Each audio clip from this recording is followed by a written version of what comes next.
Je pense que l'entrepreneur de demain, il est fondamentalement différent de celui d'hier, mais ce n'est pas une espèce de tournure de phrase classique où demain c'est toujours différent. Là, je pense qu'il est vraiment différent. Il est différent parce que d'abord, il est ouvert à l'international.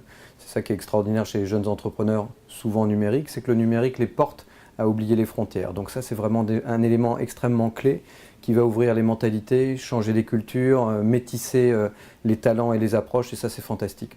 Ensuite, il est numérique, mais pas que.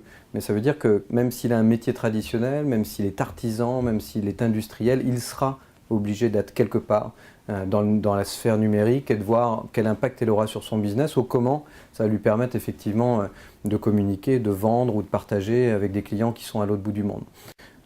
La caractéristique de l'entrepreneur de demain, et on le voit déjà depuis quelques années, c'est qu'il n'est plus seul. Et ça, c'est extrêmement important.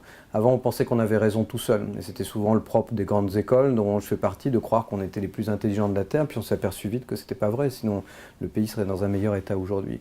Donc ça signifie qu'il ne sera enfin plus seul. Ils sont deux, ils sont trois. Ils sont multi-compétences, ils sont multi-âges, ils sont multisexes. Et enfin, c'est des vraies équipes complémentaires d'entrepreneurs. Et c'est pour ça qu'elles réussiront beaucoup mieux que celles d'hier, parce qu'on n'a jamais raison tout seul. Et puis enfin, ils seront intergénérationnels. Et ça, le grand pari qu'il faut absolument faire, c'est que la génération d'avant, celle d'hier, se rejoigne celle des entrepreneurs de demain. Et ça, c'est clé. C'est-à-dire d'aller chercher la compétence là où elle est. Et elle n'a pas forcément que 25 ans, cette compétence, même pour s'ouvrir à un monde qui n'appartient pas à cette génération. Donc, je pense que les entrepreneurs qui réussiront demain sont ceux qui vont réussir à faire cette synthèse assez incroyable de l'ouverture, de l'absence de frontières tout en gardant son identité, de métissage sans oublier ses origines, et surtout de ne pas oublier que le monde qu'ils vont aborder a été bâti par des gens qui appartiennent encore à ce monde et qu'il faut absolument les intégrer pour réussir.